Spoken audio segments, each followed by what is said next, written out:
Here is the great Artie Lange. Hey. Artie, welcome. Welcome back to the show. It's good to see you, man. How you doing, Rage? Good to see you. Absolutely. Now, listen, as a big Yankee fan, how do we feel about Derek Jeter retiring after this season? Well, I mean, you know, it's time for him to go, I think. He's banged every broad in the country. I mean, let's face it, you know, how much ass can you get? You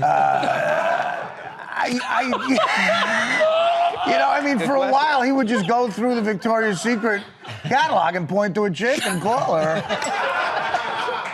That's when you know you got clout, man. Yeah, but how do you feel about it?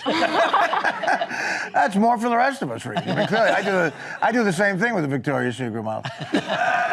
No, I'm happy that Jeter is, you know, going out the classy way, not like the ARod way, in a blur of steroids. But I think that I don't like this new politically correct thing where, you know, a great player goes on a tour. Yeah. You know what I mean? And everybody gives them gifts around. Yeah. Every team gives them gifts. It's like, where's the strange gift? Yeah. Well, here, where's the competitive nature? Derek Jeter ruined these teams forever. and now they got to give him a gift? It's like he's got to go to Fenway and they're basically saying, look, thanks for keeping us out of the playoffs for like 18 years, and here's a Corvette. It really aggravates me. It's just, everybody's so nice nowadays. Like, say, no, I hate this guy. We're not giving you a gift. We want to throw a fastball at your head.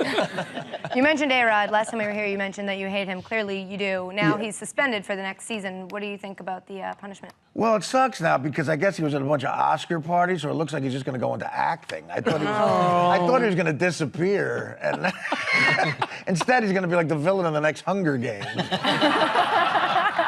Now, in the NFL, there's a lot of rule changes being discussed, one of which is penalizing players for using foul language on the field. What's your opinion on that? Well, if you say the N-word, it's a 15-yard penalty now, which means the Eagles on opening day are down 35. Here we go. Yes, there it is. There it is. They're already down 35. I don't know. Again, it's so nice and politically correct. You got referees blowing pink whistles, throwing pink flags because a man said something wrong. I mean, how about the old days? If you say the N-word, you get your ass kicked on the field. That's the penalty, right? I mean, and isn't it mostly black guys who say the N-word? Oh, God have mercy. Artie, could Cat Williams be a punter? Oh, Lord. Artie, can we talk about gambling? Give me a gambling story, quick. Get me out of this, please. Gambling story. I got a ton of those. I don't know if this is about to get better or worse. Well, the gambling story, I mean, listen, I've been in show business for 20 years, and I dress like this. Obviously, I have a bad gambling problem. I'm wearing the same pants I had on at a Rush concert I went to in 1982. But yeah, over the years, I've lost a lot of money gambling, and I like betting on teams. On sports or everything? Well, mostly sports. Okay. I used to like go to the sports book at the Mirage in Vegas because you could bet on anything. I mean, literally, you could bet on 2 kids playing wiffle ball in Minnesota. Really? In a backyard. Like, I got you, Timmy! You fat bastard! That curve better be working! You know, some hot chick is serving you scotch, you got an 8-ball in your pocket, you know. He's talking about pool, kids. To me, I like betting on sports I know nothing about. Because that's when it's real degenerate gambling. You know, like, to me, I have a problem gambling if it's 4 a.m. at the sports book at the Mirage and your chin is going crazy because of some bad blow you got. And you're walking around to total strangers going, do you see the high school lacrosse scores? You guys see I got Ramapo and Don Bosco. Okay, let's move on. You're also a fan of sports announcers. Regis is crying into his lap right now. You're a fan of sports announcers as well. You once got to sit in the booth with the Milwaukee Brewer announcer, right, Bob Uecker? We don't look like we're in the same species, me and this guy. I look like a plumber who won Get on a Sports Show contest. No, go ahead, what? It's all right, I'm from England. I shouldn't be here either.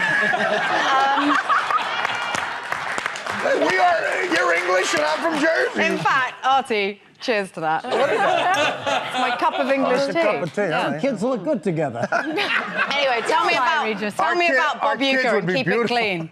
What do you want me to tell you about? I want you to tell me about Bob Uecker and your time announcing with him. Oh, but do you know Bob Uecker, Regis? Yes. He's one of the funniest guys is. ever. I spent 24 hours golfing with him and Norm Macdonald, another comedian. It's one of the funniest 24 hours I've ever spent in my life. But we went into the booth to listen to him do a couple of innings. And you know you have that cough button. You could hit the cough button when you got a cough and you're off the air for a little bit.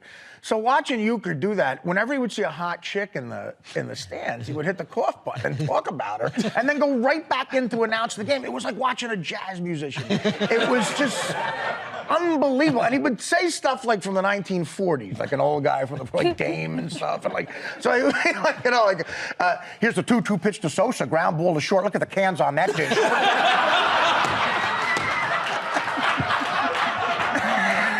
Oh, my God. You're right. Look at the cans on that dish. Look at the cans on that dish. Over to first base, 2 down. That could go so horribly wrong, though, couldn't it? That could go horribly wrong. Well, yeah, it could. I said to him, "Did you ever slip up?" And he said, "I dropped a couple F-bombs over the years. Who cares?"